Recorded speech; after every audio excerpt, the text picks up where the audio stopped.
Halo semuanya, di sini saya akan menjelaskan materi mengenai tahap pencatatan siklus akuntansi perusahaan dagang.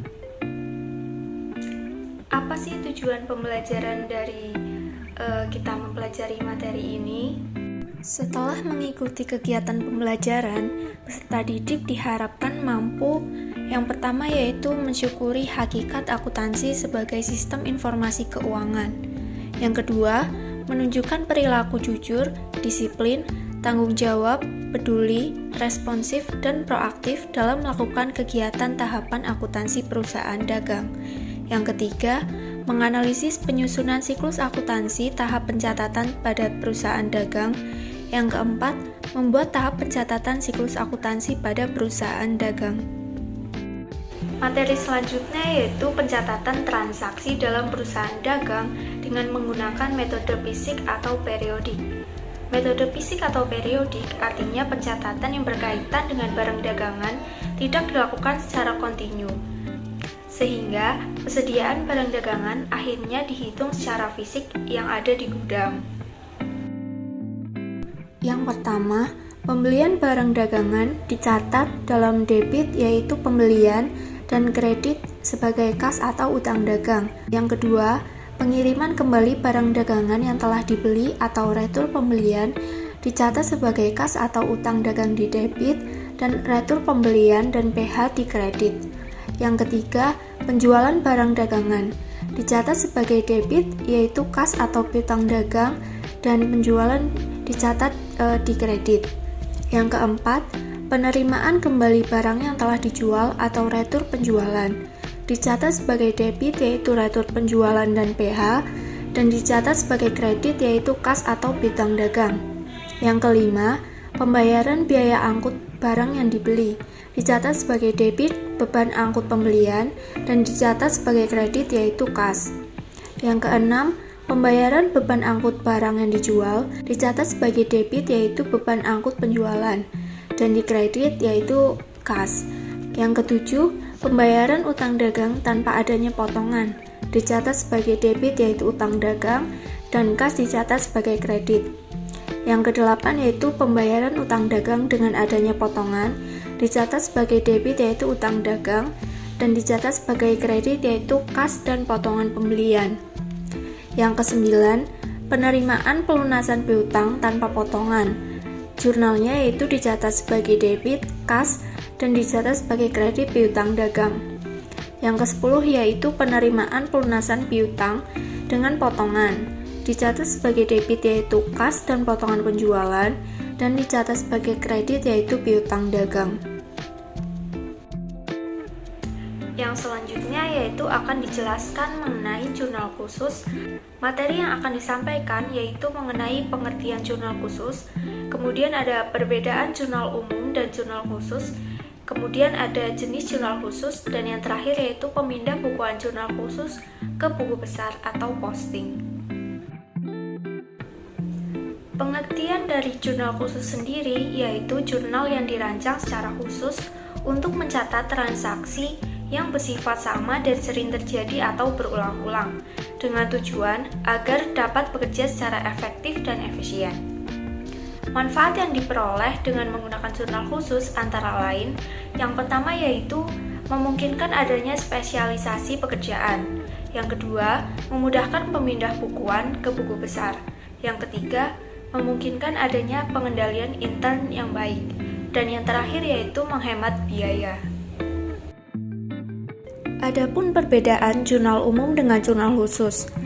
Menurut bentuknya, jurnal umum terdiri atas kolom, yaitu tanggal, keterangan atau akun, ref, dan jumlah debit dan kredit. Sedangkan jurnal khusus, menurut bentuknya yaitu sesuai dengan kolom-kolom yang dibutuhkan dan didasarkan pada kelompok transaksi sejenis. Menurut pencatatan, jurnal umum, semua transaksi dicatat di dalam jurnal umum secara kronologis, sedangkan jurnal khusus, transaksi dicatat ke dalam jurnal sesuai dengan jenis transaksi. Dan menurut posting, jurnal umum yaitu posting dilakukan setiap terjadi transaksi, sedangkan untuk jurnal khusus, posting dilakukan secara periodik dan biasanya setiap akhir tahun. Untuk pihak yang menggunakannya, jurnal umum biasanya digunakan oleh perusahaan jasa dan perusahaan dagang yang transaksinya masih sedikit. Dan sedangkan jurnal khusus biasanya digunakan oleh perusahaan dagang yang transaksinya sudah banyak dan sering terjadi. Untuk jurnal khusus sendiri terdapat 4 jenis, yaitu yang pertama ada jurnal penerimaan kas atau Cash Reserve Journal, kemudian yang kedua ada jurnal pengeluaran kas atau Cash Payment Journal, yang ketiga yaitu jurnal pembelian atau Purchase Journal, dan yang terakhir yaitu jurnal pembelian atau Sale Journal. Penjelasan mengenai jurnal penerimaan kas sendiri memiliki pengertian, yaitu jurnal yang khusus mencatat semua transaksi yang berkaitan dengan penerimaan kas. Dapat berupa uang tunai cek, bilet giro, wesel pos, dan sebagainya. Untuk contoh pencatatan transaksi ke dalam jurnal penerimaan kas sendiri, yaitu sebagai berikut. Transaksi yang terjadi pada UD Maju Selalu selama bulan Juli 2022. Tercatat pada tanggal 2, Tuan Avatar menginvestasikan uang tunai untuk modal usahanya sebesar 10 juta. Kwitansi nomor 1. Kemudian tanggal 5 dijual barang dagang tunai pada Tuan Amir sebesar 950.000, bukti kwitansi nomor 13. Yang selanjutnya tanggal 13 diterima pelunasan piutang Tuan Iman sebesar 750.000 dengan memberikan potongan sebesar 15.000, kwitansi nomor 14. Tanggal 17, Nona Azalia menambah investasi uang tunai untuk usaha tokonya sebesar 500.000, kwitansi nomor 15. Untuk tanggal 29 diterima pendapatan bunga simpanannya dari BRI sebesar 50.000, kwitansi nomor 17. Untuk tanggal 30 dikirim kembali sebagian pembelian tunai barang dagang dari CV Anugrah karena rusak sebesar 40.000, kwitansi nomor 19. Untuk perintahnya yaitu catatlah transaksi tersebut dalam jurnal penerimaan kas. Untuk jurnal khusus penerimaan kas UD Maju Selalu pada tanggal 2 Juli 2022, yaitu akun yang dikredit atau keterangannya yaitu modal dengan debit yaitu kas sebesar 10 juta, kemudian di akun kredit ada modal avatar sejumlah 10 juta. Untuk tanggal 5 Juli tahun 2022, akun yang dikredit atau keterangannya yaitu Tuan Amir, di debitnya yaitu sebesar 950.000 sebagai kas, dan dikredit dicatat sebagai penjualan sebesar 950.000. Untuk tanggal 7 Juli 2022, keterangannya yaitu Tuan Hasan dicatat sebagai debit yaitu kas sebesar 396.000 dan potongan penjualan di debit sebesar 4.000, kemudian di kredit dicatat sebagai piutang dagang sebesar 400.000. Untuk tanggal 8 Juli 2022, keterangannya yaitu investasi dicatat sebagai debit yaitu kas 500.000 dan dicatat sebagai kredit serba-serbi modal avatar sebesar 500.000. Dan untuk tanggal 9 Juli keterangannya yaitu BRI dicatat sebagai debit yaitu kas sebesar 50.000 dan dicatat sebagai kredit serba-serbi yaitu pendapatan bunga sebesar 50.000. Dan pada tanggal 10 Juli 2022 keterangannya yaitu CV Anugrah dicatat sebagai debit yaitu sebesar 40.000 di kas dan kredit dicatat sebagai serba-serbi yaitu retur pembelian sebesar 40 juta.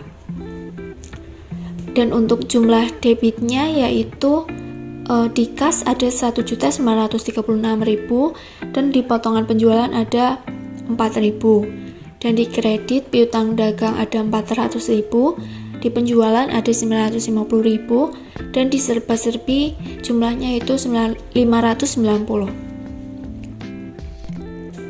Untuk rekapitulasi jurnal khusus penerimaan kas, yaitu untuk nomor 111, keterangannya kas di debit 11.936.000. Kemudian ada potongan penjualan dengan nomor 412, di debit sebesar 4.000. Dan ada piutang dagang di kredit 400.000, ada penjualan sebesar 950.000, modal avatar 10.500.000, pendapatan bunga sebesar 50.000, retur pembelian dan PH sebesar 40.000. Dan jika dijumlah, yaitu balance sebesar 11.940.000. Yang selanjutnya yaitu jurnal pengeluaran kas atau cash payment journal, yaitu memiliki pengertian jurnal yang khusus mencatat semua transaksi yang berkaitan dengan pengeluaran kas. Contoh pencatatan transaksi ke dalam jurnal pengeluaran kas adalah sebagai berikut.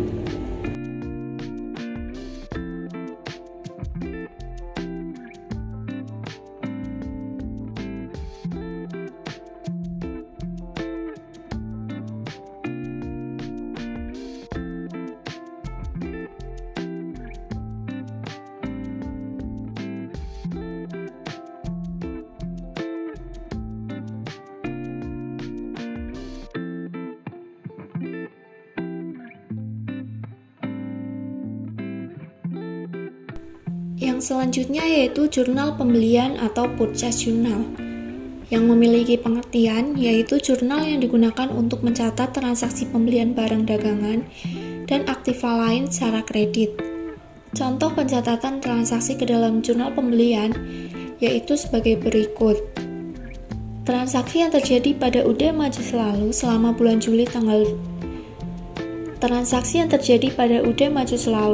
bulan Juli tahun 2022 pada tanggal 2 dibeli barang dagang dari CV Binatu surat 2/10 N/30 sebesar 800.000 faktur nomor 1. Pada tanggal 5 dibeli barang dagang dari CV Sekawan sebesar 1 juta, syaratnya yaitu 2/10 N/30 faktur nomor 2.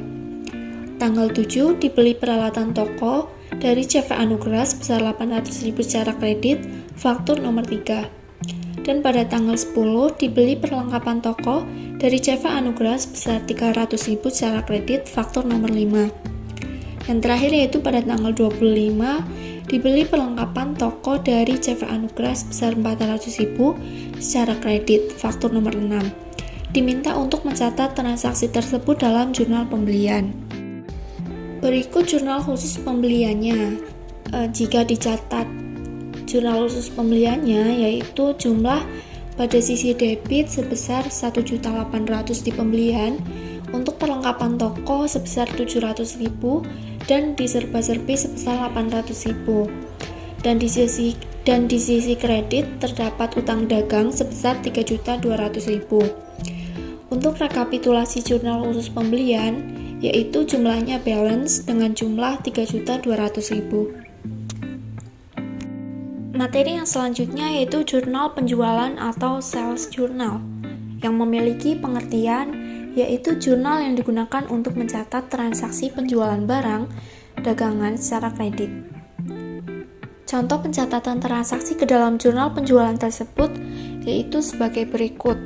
Transaksi yang terjadi pada UD Maju Selalu selama bulan Juli tahun 2022, transaksi pada tanggal 3 Juli yaitu dijual barang dagang kepada Tuan Ahmad sebesar 850.000 dengan bukti faktur nomor 9. Pada tanggal 4 Juli dijual barang dagang kepada Tuan Iman sebesar 750.000, syaratnya yaitu 2/10 N/30 faktur nomor 10. Pada tanggal 16 Juli dijual barang dagang kepada Tuan Rama sebesar 650 faktur nomor 11. Dan pada tanggal 27 dijual barang dagang kepada Nona Nina sebesar 600.000, syaratnya yaitu 2/8 N/25 faktur nomor 12. Diminta untuk mencatat transaksi tersebut dalam jurnal penjualan. Untuk mencatat jurnal khusus penjualan, terdapat tabel yaitu yang berisi tanggal, nomor faktur, akun yang didebit, ref, syarat pembayaran, dan jumlah.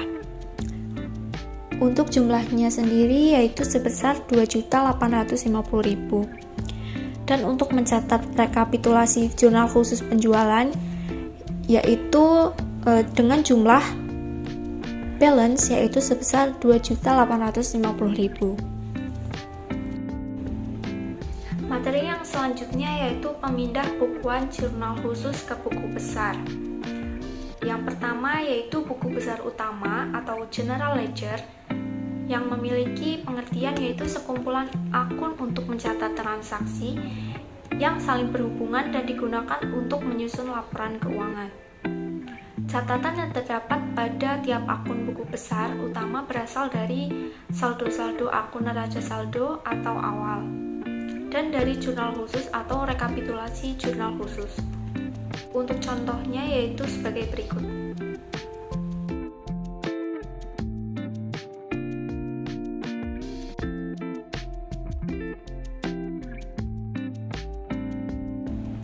Yang selanjutnya yaitu buku besar pembantu atau subsidiary ledger, yaitu sekumpulan akun yang memuat rincian secara individual dari harta atau utang tertentu.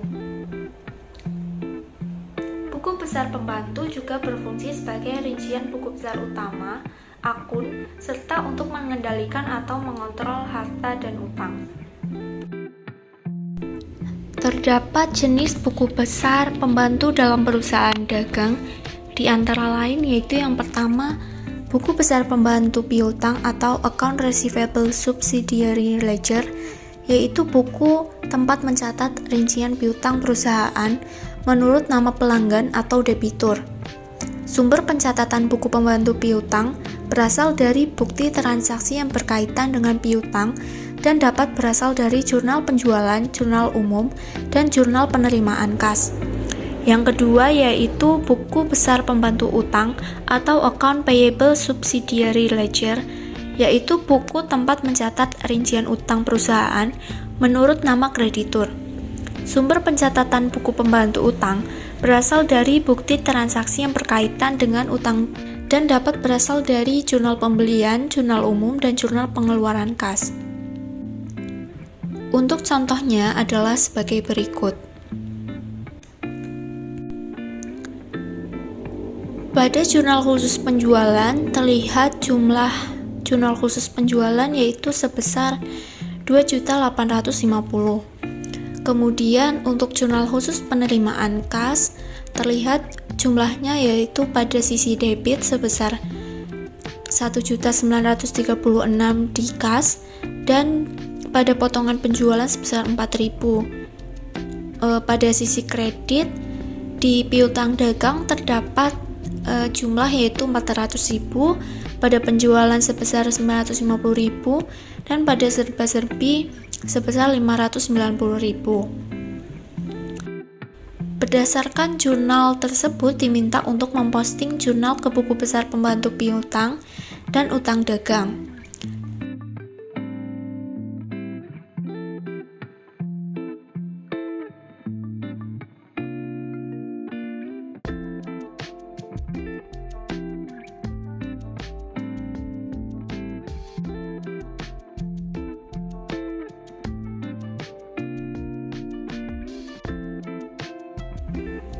Yang selanjutnya yaitu buku saldo piutang dagang dan utang dagang. Buku besar pembantu saldo masing-masing debitur atau kreditur dicatat secara individualis atau terpisah. Untuk mengetahui saldo secara keseluruhan,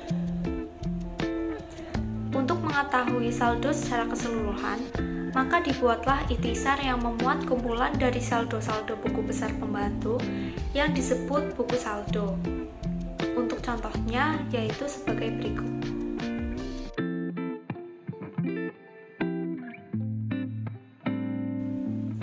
Cukup sekian materi yang dapat saya sampaikan. Semoga apa yang sudah saya sampaikan tadi dapat menambah wawasan kalian. Sampai ketemu di lain waktu. Dadah.